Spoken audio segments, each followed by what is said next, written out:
Welcome to Terminal B's Bits and Bytes video series.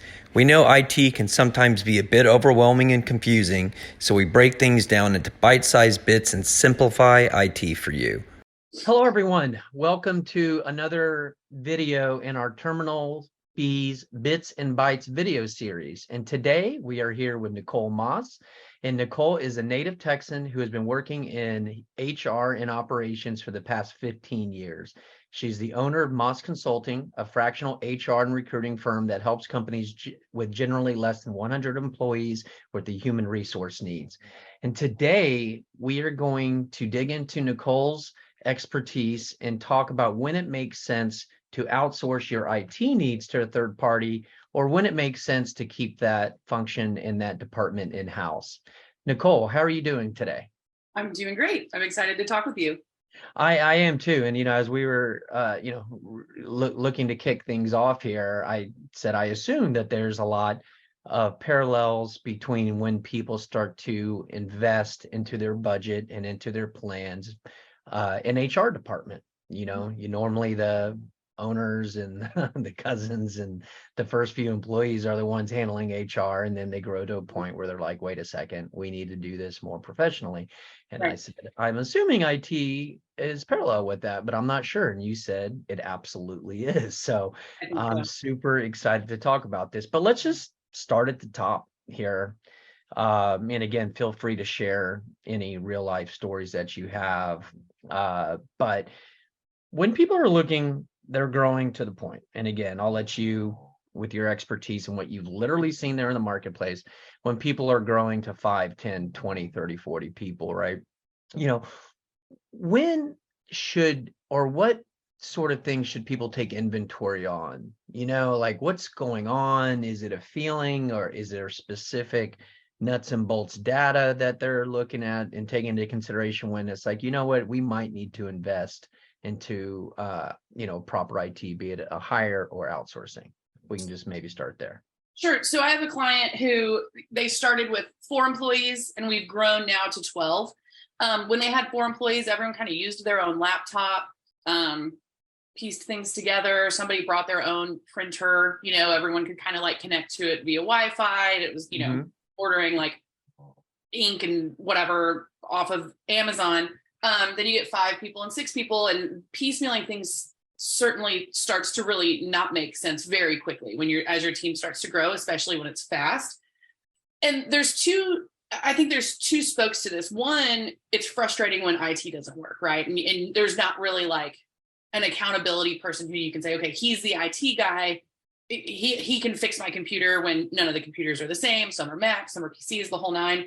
And then as you're growing a startup, that culture and that kind of dependability of things working for new hires as you're like growing your team, it's so important that those first few months are seamless for those new employees, because no one likes to not know how to do something or feel like, oh, I can't connect to the Teams call, or I have to use my own computer. I've never had to use my own computer at a job. And so I think that it's really important to start with an IT partnership, whether you're starting a company or your company is growing, even if it's slowly. Because I know, like, I personally work with Terminal B. I've worked with Greg for 10 years. And it just makes sense to create a strategy up front so that you can grow into that strategy. Mm-hmm. So I think the sooner you can start with someone who knows what they're doing, the better. I say the same thing in HR. Usually as we're starting up, a lot of us bootstrap these things and we want to say, I was about to get into that. The sooner, yeah. I mean, trust me, I want all kinds of things just in my personal life, right? But right. I can't do it, all of them, until I'm able to, normally from a financial aspect or time, right? Sometimes, but a lot of the times your goals are tied to what you can afford, right? Absolutely. And I get that. So I'd love to dig into that, because you mentioned that a couple of times, as soon as possible. Like, what makes it possible? What have you seen? How, what that time is? Because, I was a previous business owner, and there were things that I'm like, I'll take care of that later. And I wasn't making a bad decision.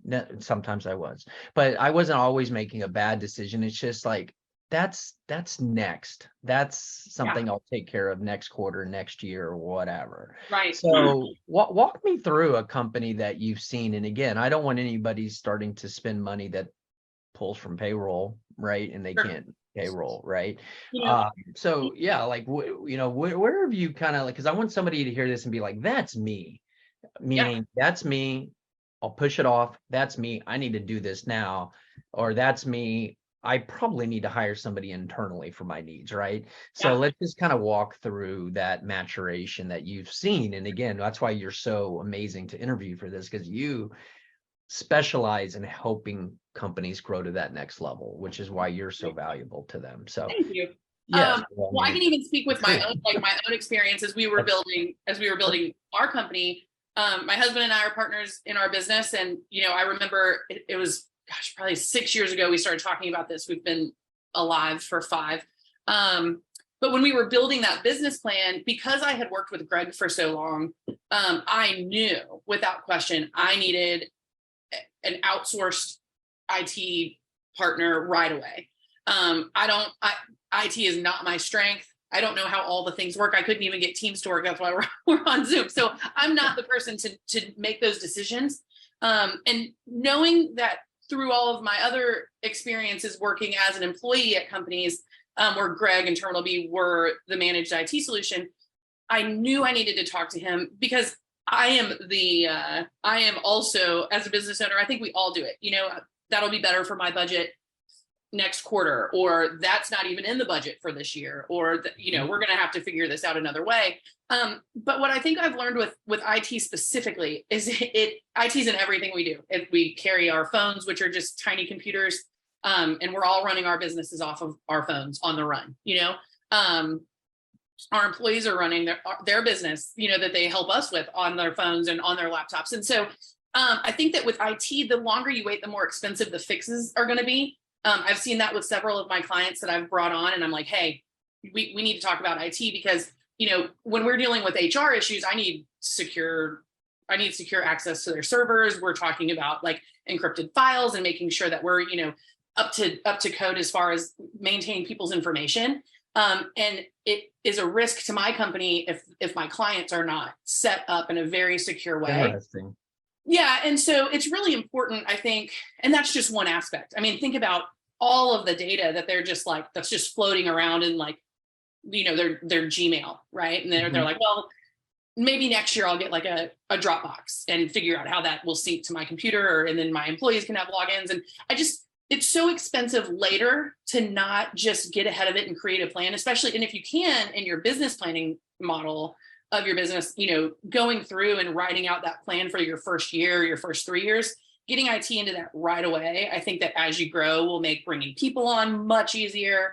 It makes managing your data so much easier. And if you wait, then you have a huge project, right? You bring on a third-party IT, you're like, okay, Not to mention hacks or whatnot too. You're not even talking about that though. But go ahead. Oh gosh, because I don't know anything about it. But I think that like when you, and that's what happens with me. Like when you bring on an HR consultant where you have had someone like an office manager or an executive assistant managing all of these things, I come in and go, oof, we've got a lot of work to do, so that those first 2 or 3 months can be really heavy on the billables. And I would assume that it would be the same on the IT side, that, you guys are coming in or third-party ITs coming in and going, okay, so you've piecemealed all of this together, and now we need to create a system and we need to create processes, and then we have to teach your team how to do it. And I just think the sooner you can get that in, the better. No, absolutely. It's just that vagueness of when the time is right for me, right? Right.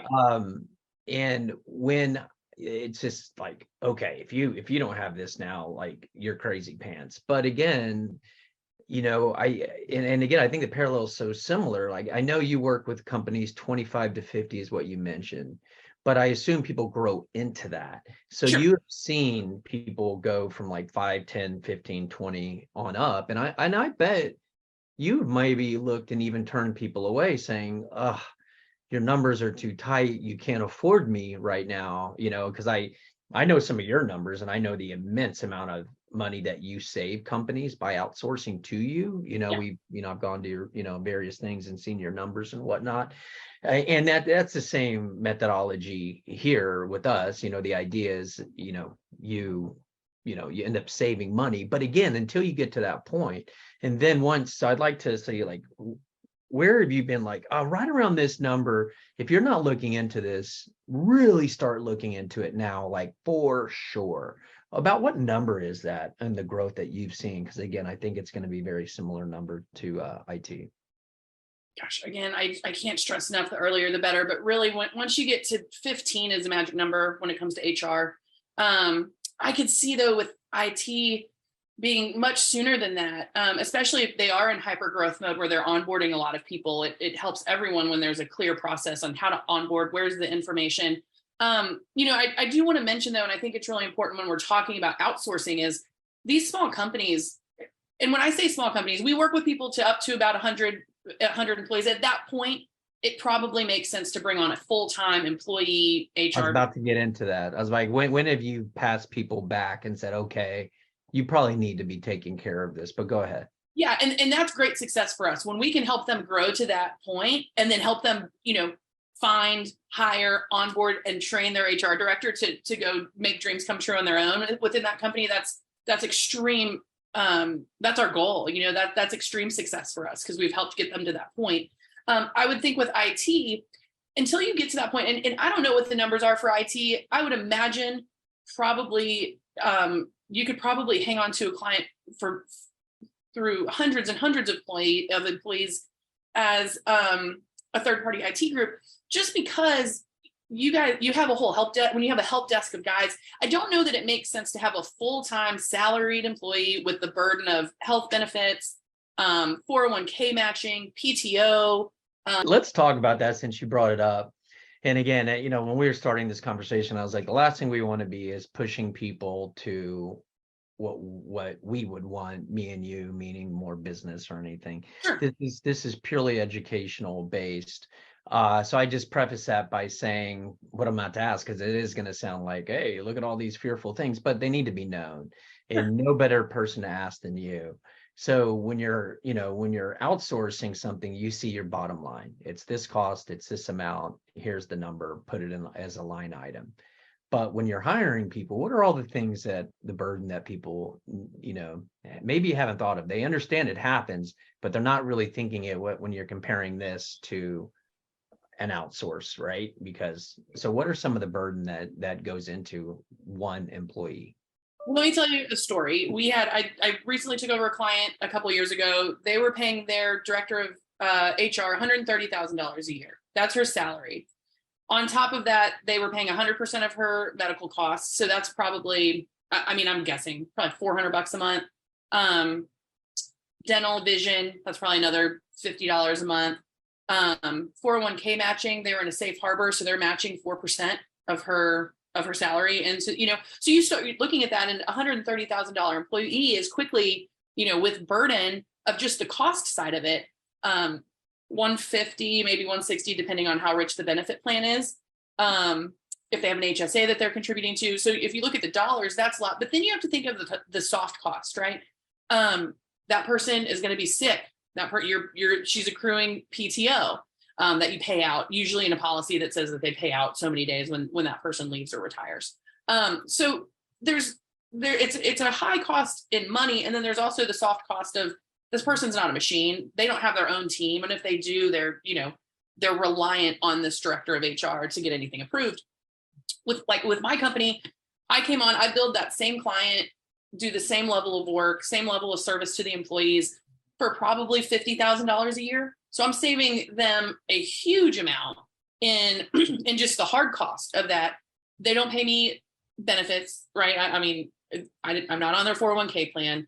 I don't take PTO from them. I don't accrue PTO that they have to pay out if we were to end our contract. And so there's a level of savings both on the hard cost of it and then the soft cost of people. People get sick, people's kids get sick, all of those things.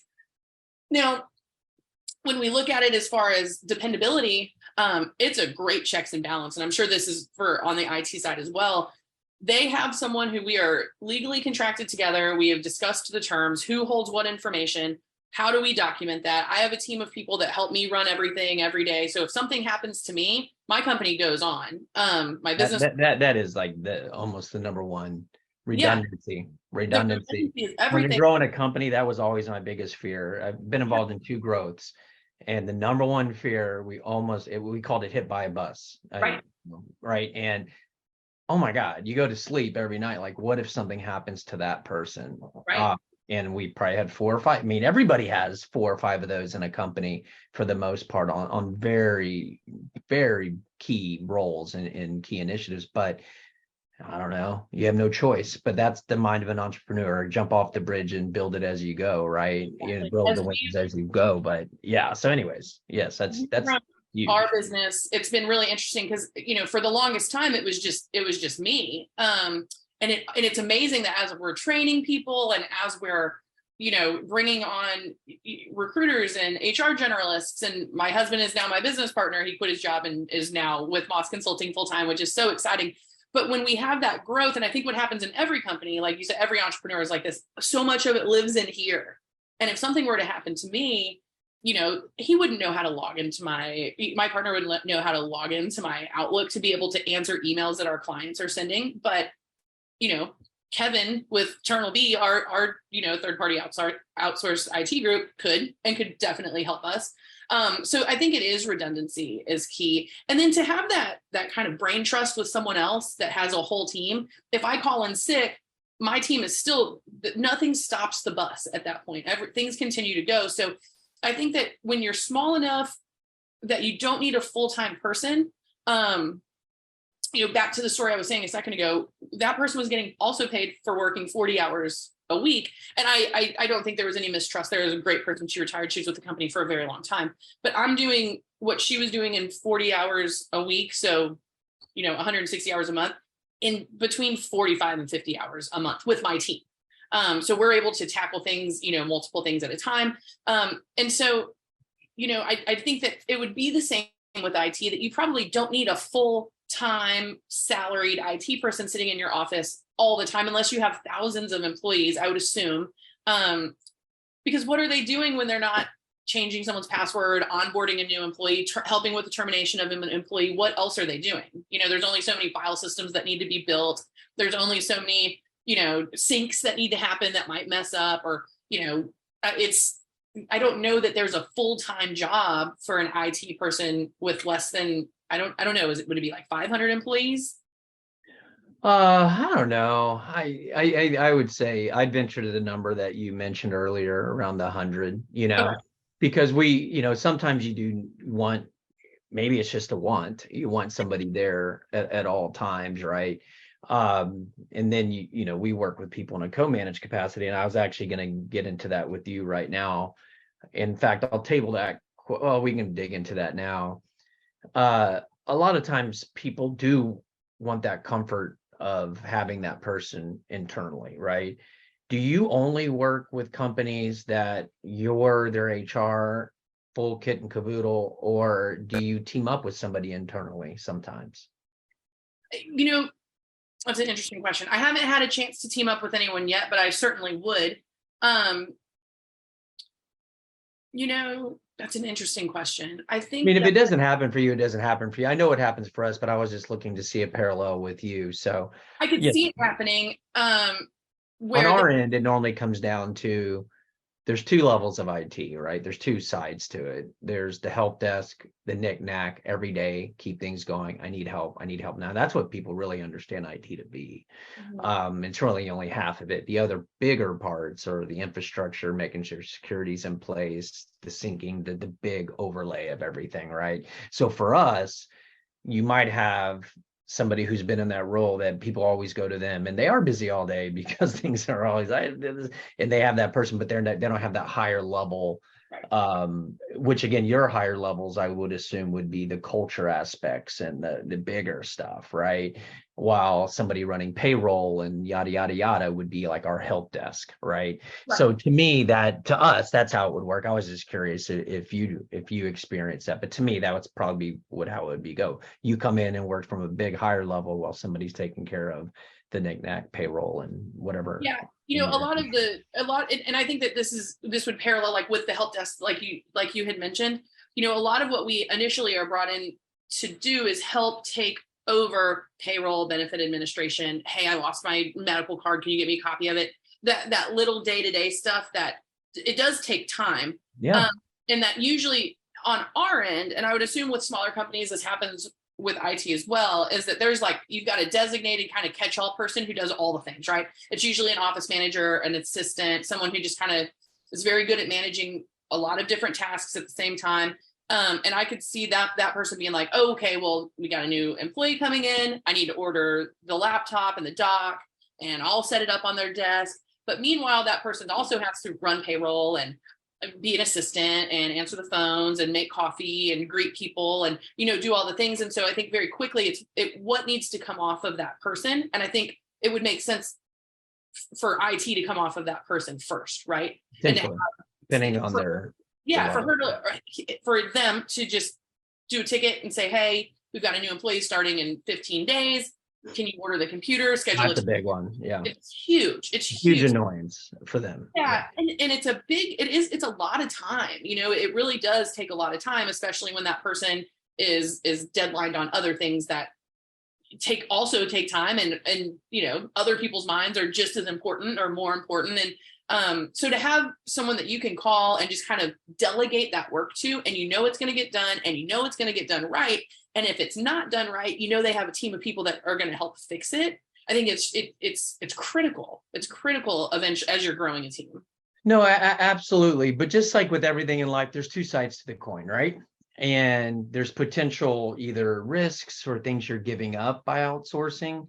Sure. So I really want you to put your contrarian hat on, not only, you know, for the question of why would somebody what are the risks of outsourcing your IT, but maybe even put it in terms of yourself. I know as you're like in full mode that I know you believe in what you're doing. I know you know the value prop. To you, it's like a no-brainer. But what are some risks in outsourcing? What are some things that somebody might be giving up? What are some things to consider? Let's just say somebody makes this decision and they don't use Moss Consulting or Terminal B, and they outsource everything. What are some risks with that? Because that's a scary proposition to open up, you know, give somebody the keys to the castle, right? Yeah, it's control. You know, up until a certain point, you're doing everything. And as soon as you contract with a third party, you're losing control, right? The systems will change. They have to, right? Because when you're bringing in a third party, the cadence and the timeline of how things are done will change. There's going to be a training for your employees. That's a change. So I think that it causes a little bit of instability in the beginning. And as a consultant or as a third party IT, you've got to learn. There's a learning curve, just like with a new employee going, okay, one, I have to learn the culture of this company. Two, you know, how is this set up? Three, they've been doing something and they've been doing it, quite frankly, wrong or inefficient for a really long time. So you have to help change those habits, which take time. And I think that anytime that there's tension, you know, change causes tension and tension causes change. And it's uncomfortable to let go of that control. And I think that, you know, what you in Terminal B do and what I do, we're dealing with very sensitive data, right? And we're dealing with critical pieces of people's business. And so to go to essentially a stranger, you know, maybe you got referred or they called you because something painful happened and they really needed a third party or they really needed help because something big broke. You know, it's scary to let go of that control. And then you have to trust that this person's going to keep your information safe, not take your ideas, and treat your people like you would treat your people. It's a lot. It's a lot. And I think that, you know, with someone like myself and someone like, you know, Terminal B, being in especially the Austin market for so long, you develop a reputation. And I know that I'm sure Terminal B is very similar to this. 100% of Moss Consulting's clients are referral based. And I'm very, very proud of that. So that kind of helps with the trust aspect, but it's still, you can trust someone a lot, but to give up control is like, it's terrifying of the little baby that you built. I know, I hear you. So let's talk about that, because I think we're pretty clear, you know, and again, as much educational base as this is intended to, we both strongly believe in what we're selling, which again is a good sign that, we're proud of, the service and everything we deliver. But the that tension, that fear of letting go, is somebody maybe not ready for that? Have you seen that where you're like, if this sounds like you, do these other things first and then look to outsource? You know what I mean? Because the last thing anybody wants is coming in somebody misaligned, not the right fit, not the right time, all of that, right? Yeah. And the purpose of this interview here is to help have somebody listen to it, read it or whatnot, and say, yes, that's me. I'm ready to go now. Yes, that's me. Oh, I better get these other things in order first, right? So let's go to that second one. Okay. That's me, but I better get these other things for me to be able to let go, trust this person's going to take care of it, have everything fully in order. Yeah. Let's talk about that. I can tell you a story, but first I will say I understand, and it sounds like you do too. There's so many hours and so much pain and failure and humility and stress and blood and sweat and tears and joy that goes into building a business, right? From nothing. All of it. And I love it. It's so much fun.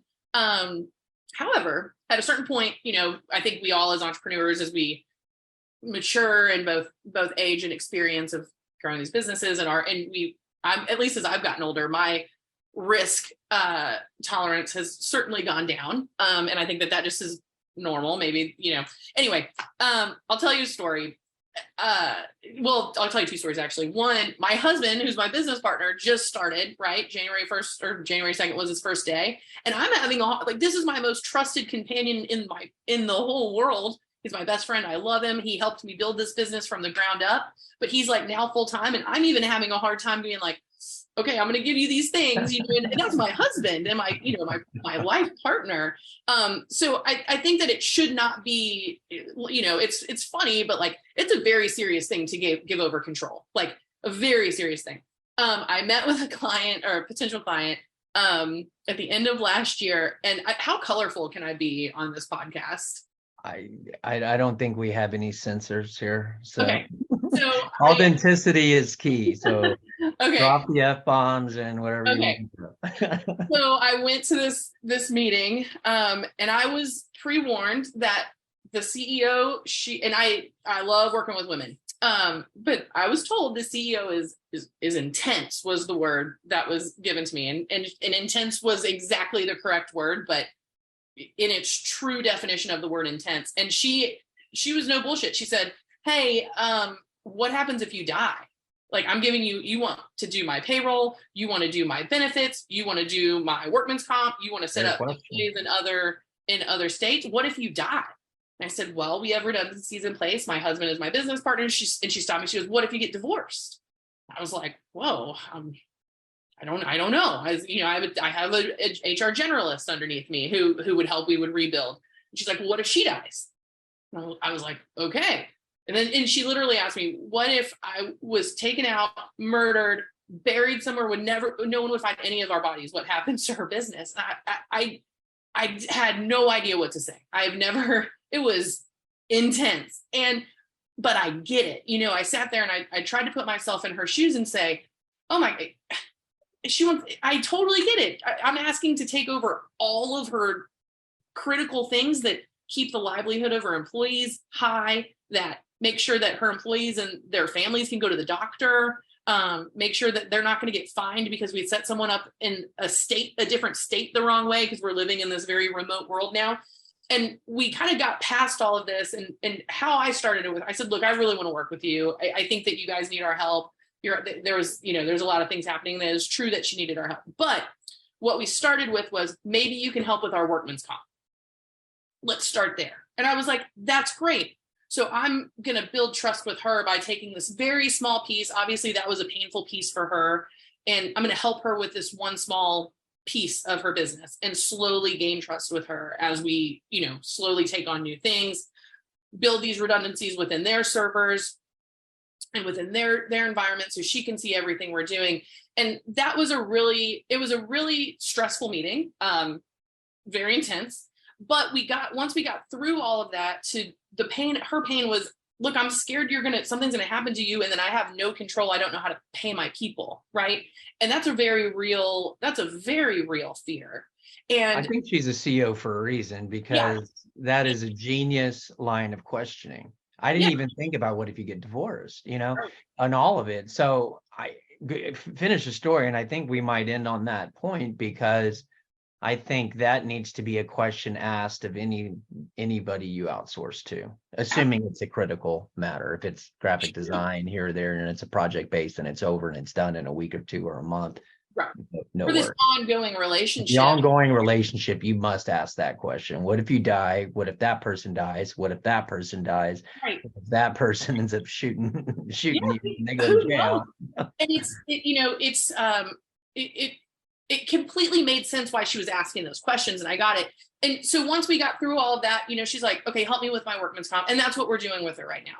I look forward to expanding our relationship when she's ready. And I'll continue. I have to, as a business owner and as a salesperson, you get this. I will always, as I feel like we get to these critical points where it makes sense to ask for more, I always will, for the health of my business and the health of our employees and growth for us.